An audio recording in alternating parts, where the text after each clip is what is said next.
नमस्कार। हमारे मुंबई में जो स्लम डेवलपमेंट के प्रोजेक्ट है, मोर देन 50% प्रोजेक्ट जो है पिछले 10, 15, 20 साल से रुके हुए हैं। इसके मुख्य कारण क्या है?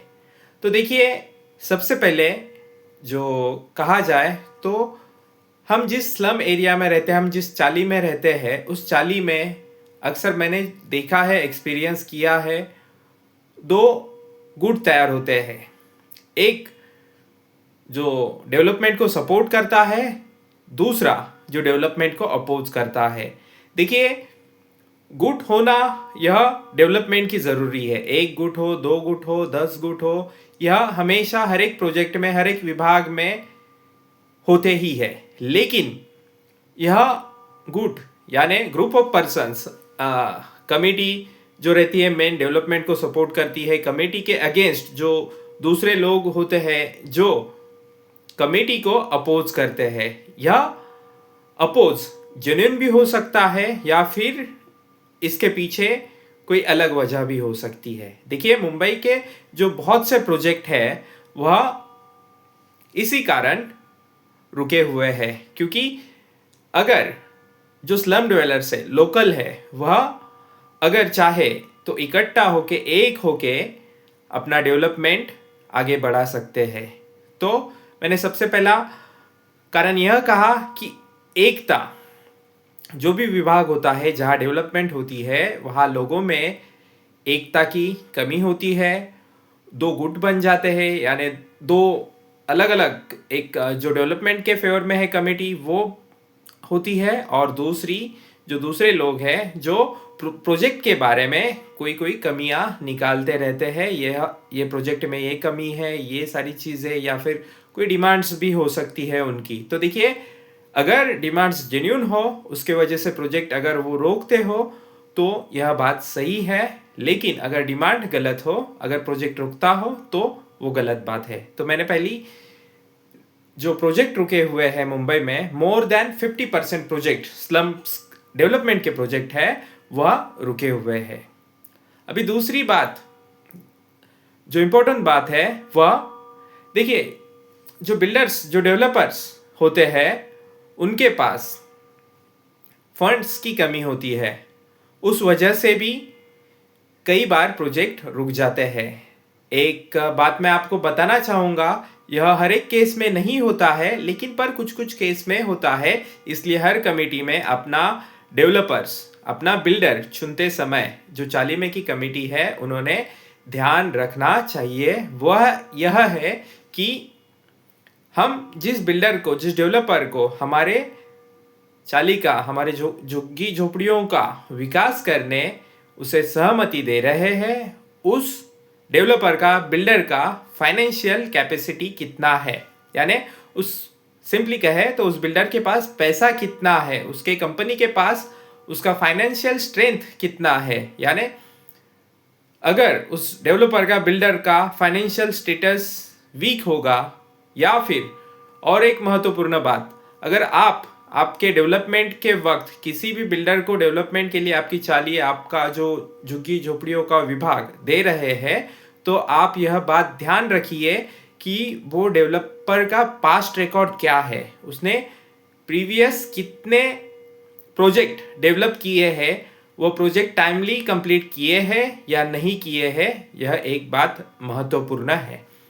देखिए, मैंने आपको दो बातें बताई। एक, लोकल्स जो रहते हैं स्लम डेवलपर्स, उनमें दो गुट बन जाते हैं, 3 गुट बन जाते हैं। यानी देखिए, जनरली व्यक्ति, हमारे मराठी में कहा होता है, व्यक्ति तेवढ्या प्रवृत्ती, यानी हर लोगों के विचार अलग अलग होते हैं। कोई विचार यह करता है कि डेवलपमेंट के लिए वो आगे बढ़ते हैं, कोई विचार यह करता है कि हमारे विभाग में लोगों को सुविधाएं मिले, उसलिए दूसरे गुट के लोग वो सुविधाएं की मांग करते हैं। सुविधा हमारे मतलब डेवलपमेंट होने के बाद हमें इतनी सुविधा मिलनी चाहिए, जो भी डेवलपमेंट के बाद बिल्डिंग होगा वो कैसा होगा, उसमें बिल्डर क्या क्या दे सकता है, इन बातों पर भी एक गुट होना भी चाहिए और ये ज़रूरी भी है। लेकिन अगर यह गुट डेवलपमेंट के आड़ आए तो यह गलत बात है। मैंने खुद यह अनुभव किया है। हमारे रमाबाई नगर डेवलपमेंट के वक्त माता रमाबाई अंबेडकर नगर और कामराज नगर घाटकोपर यहाँ डेवलपमेंट हो रहा था। उस वक्त जब भी एलिजिबिलिटी के लिए लोगों से कागज मांगे जा रहे थे, उनके कागजात मांगे जा रहे थे, तभी एक गुट ओपनली उनके वीडियोस भी है, वह कह रहे थे कि आप किसी भी प्रकार के डॉक्यूमेंट सबमिट ना कीजिए, यानी अल्टीमेटली यह प्रोजेक्ट को रोक रहे थे। लेकिन मैं नाम लेना चाहूँगा हमारे विभाग के एक जो नगर सेवक है परमेश्वर कदम जी, उन्होंने जनरली पॉलिटिशियंस डायरेक्टली इन्वॉल्व नहीं होते हैं, लेकिन इनका एक महत्वपूर्ण योगदान है।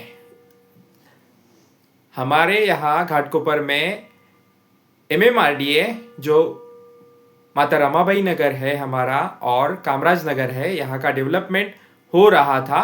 उस वक्त इन्होंने 250 से भी ज़्यादा सभाएं ली, हर चाली में गए, हर विभाग में गए और लोगों को डेवलपमेंट की क्या आवश्यकता है वह समझाई। तो देखिए, हर जगह ऐसे एक्टिविस्ट, ऐसे सोशल वर्कर होने चाहिए जो लोगों को समझाए कि क्यों उनका डेवलपमेंट होना ज़रूरी है। देखिए, पीढ़ियाँ पीछे रह जाती है। अगर मैं जिस जगह रह रहा हूँ, जिस स्लम में रह रहा हूँ, मेरे पिताजी के वक्त उस जगह का डेवलपमेंट हुआ होता तो आज मेरे घर की कीमत ना कि 15 लाख 20 लाख होती, वह कीमत एक बिल्डिंग में जनरली 40 लाख 45 लाख होती है। तो देखिए, ये तो पैसे की बात रही। दूसरी बात डेवलपमेंट को ज़रूरी है वह है कि डेवलपमेंट होने के बाद आपका विभाग में जो बेसिक रिक्वायरमेंट है, जैसे कि पानी, आपका जो भी सीवेज वाटर है, यह सारा एनवायरनमेंट ही बदल जाता है। आपका स्टैंडर्ड ऑफ लिविंग, मतलब आप जिस जगह पे अभी रह रहे हो वह विभाग का डेवलपमेंट यानी हर बेसिक नीड बदल जाती है। तो यह मैंने सेकेंड बात आपको बताई कि डेवलपर के बारे में बताई। पहले मैंने आपको बताई थी जो कमेटी है वो कमेटी फॉर्म होती है। कमेटी में अपोज करने वाले भी होते हैं, सपोर्ट करने वाले भी होते हैं, और कुछ लोग जेन्युइनली डेवलपमेंट के लिए क्या क्या ज़रूरी है और डेवलपमेंट के लिए सपोर्टिव भूमिका वह निभाते हैं। मैं यह नहीं कहूँगा कि जो अपोज कर रहे हैं उनका अपोज गलत हो सकता है, उनका अपोज 100% सही भी हो सकता है। लोगों के हक के लिए वो भी लड़ते हैं, बहुत से प्रोजेक्ट में मैंने देखा है। तो देखिए, पहला तो मैंने यह कहा कि अगर लोगों का सपोर्ट होगा, 100% सपोर्ट होगा, तो वो प्रोजेक्ट कभी भी रुक नहीं सकता है।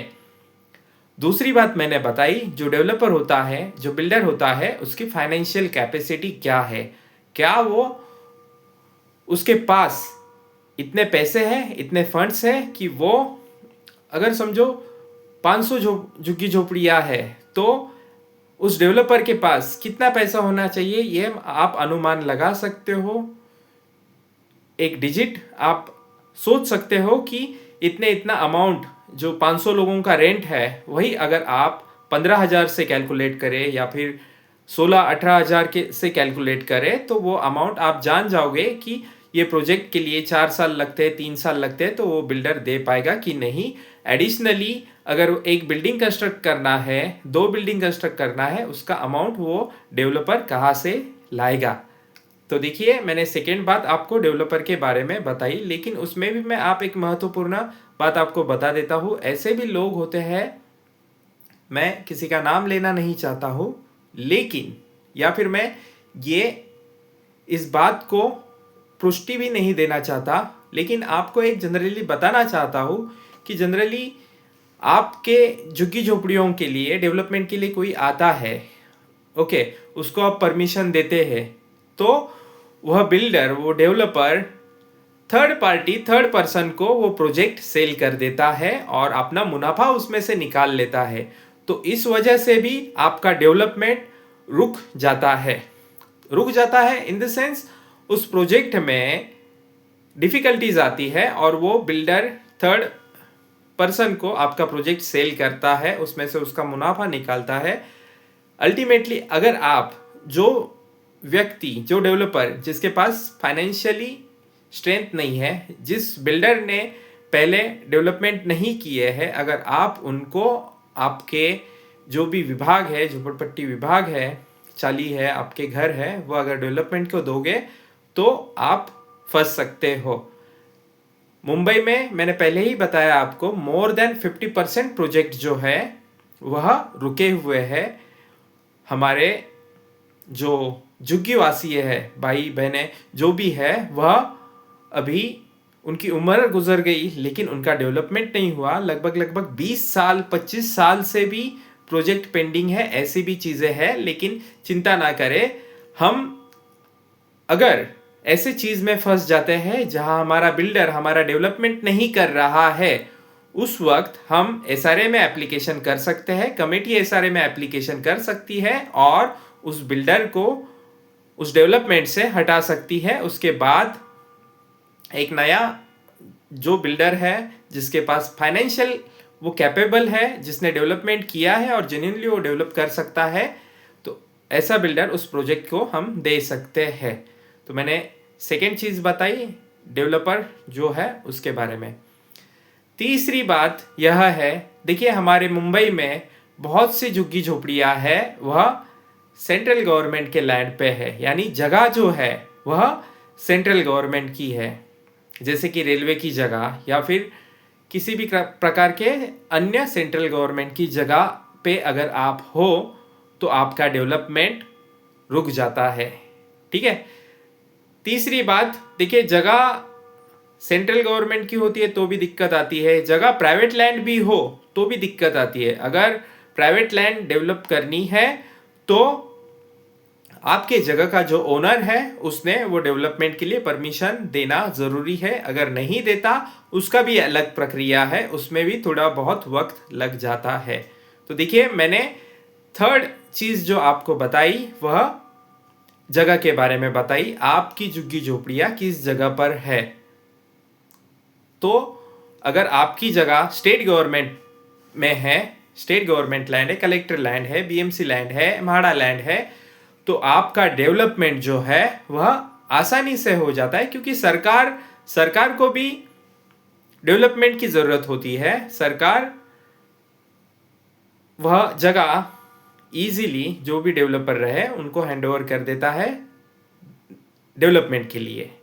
ठीक है, मैंने आपको 3 चीज़ें बताई और एक चौथी चीज़ है जो मैं आपको बताना चाहता हूँ। पॉलिटिकली कहना भी चाहिए या नहीं भी कहना चाहिए। अगर पॉलिटिकली जो इच्छा है, पॉलिटिकल इच्छा है, वहाँ के जो भी पॉलिटिशियंस है उनकी अगर इच्छा, देखिए मैं ब्लेम नहीं कर रहा हूँ या फिर यह एक अलग मुद्दा हो जाएगा। अगर पॉलिटिकल इच्छा है, अगर आपके विभाग के पॉलिटिशियंस डेवलपमेंट चाहते हैं तो उनके पास पावर रहता है, उनके पास यूनिटी होती है, तो वह चाहे तो लोगों को समझा के वहाँ पे अच्छा डेवलपमेंट करा सकते हैं, अपने लोगों का प्रतिनिधित्व कर सकते हैं और आपका विभाग डेवलप कर सकते हैं। तो देखिए मैंने कुछ गिनी चुनी बातें आपको डेवलपमेंट के बारे में बताई कि डेवलपमेंट क्यों रुकता है। पहला तो लोकल्स जो है, हमारे रहवासी है, उनका अगर एक होकर डेवलपमेंट के लिए एक होकर अगर लड़े तो आपका डेवलपमेंट 100% हो सकता है। दूसरा, डेवलपर का चुनाव। तीसरा जो बताया मैंने, आपका जगह किस जगह पर है, आपके जगह में कोई रिजर्वेशन तो नहीं है, आपके जगह में बिल्डिंग जो है प्रॉपरली डेवलप हो सकता है क्या, यह सारी बातें होती है। तो मैंने आपको डेवलपमेंट के बारे में कुछ चीज़ें बताई, जो महत्वपूर्ण बातें बताई। पार्ट 2 में मैं इससे भी डेप्थ जो भी है चीज़ें वो कवर करूँगा। धन्यवाद।